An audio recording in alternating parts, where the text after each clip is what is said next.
All right, David writes in via email, I'm scared and excited at the same time. I've decided to quit my job soon, come to Texas and open a restaurant or a bakery. Is this the time to start a small business? Can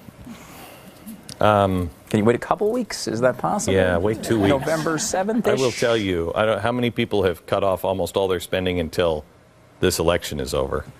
Yeah, don't do anything until you see who wins this election, because we are in, this is precarious. I will tell you, I am overwhelmed with the feeling that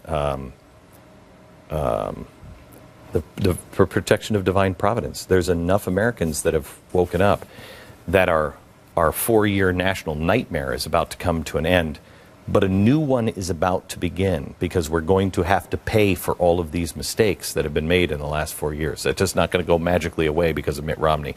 And they are, as the president said, where was he? On Univision.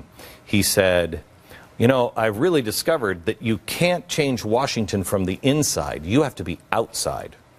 Believe me, as it is with Van Jones, who is a communist revolutionary who has been completely whitewashed and now is a regular face and commentator on CNN, and was just on The View a couple of weeks ago talking about how great things are. They are more dangerous on the outside than they are in the inside, because people dismiss them. We have dangerous times coming. On the business thing, there is no better time to start a business if it's Romney in, but it never gets yourself into debt. There is there are hard times coming. But if you are providing quality, you are providing a service that people want, you're smart, you do things small and then grow them. I mean, guys, look around, you'll see, before we went on the air, I was telling you what we're building back here and what we're building over here. I could have, if I were Oprah, I would have built all of this out and then just taken it. We have zero debt. This is unfinished. The reason why we have these I am a man things here is because we haven't finished this, because I said enough. We've spent enough. This will do for now. That's the way you have to look at business now. But the best time to get in is right now, because everything's being redesigned. You can create a new world. And we talked a lot about how government affects small business and the growth of it.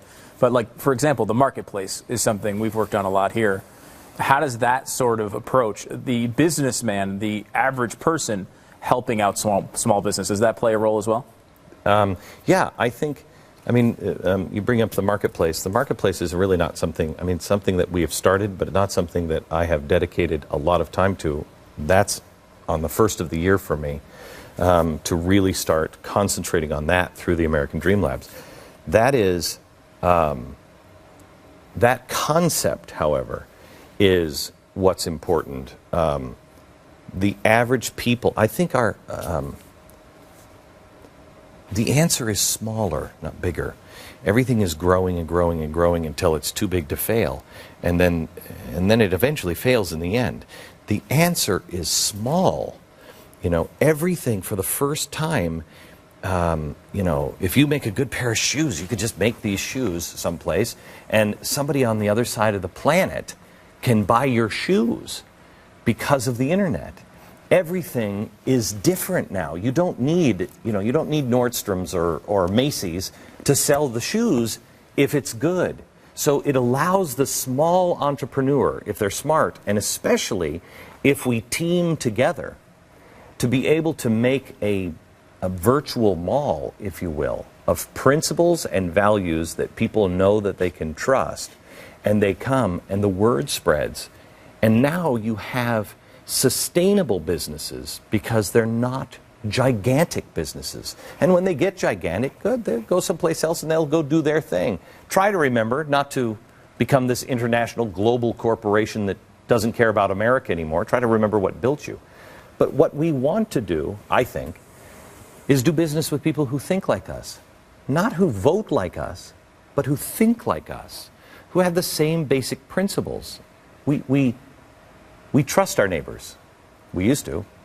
That's what made America different. If you go to Europe, especially any of the communist or Germany, they don't trust people because it was bred into them. Don't trust. Your neighbor will turn you in. That's why the most dangerous thing that Barack Obama did when he first took office was he tried to get you to rat on your neighbor. Do you remember that? That's a communist tactic. That's a fascist tactic. If you can get the neighbors to stop trusting each other, you change the very nature of America. We still trust each other. We have to strengthen that. Get into business and work with each other as much as you can and build a strong community. Forget about the big stuff. Do your stuff one-on-one.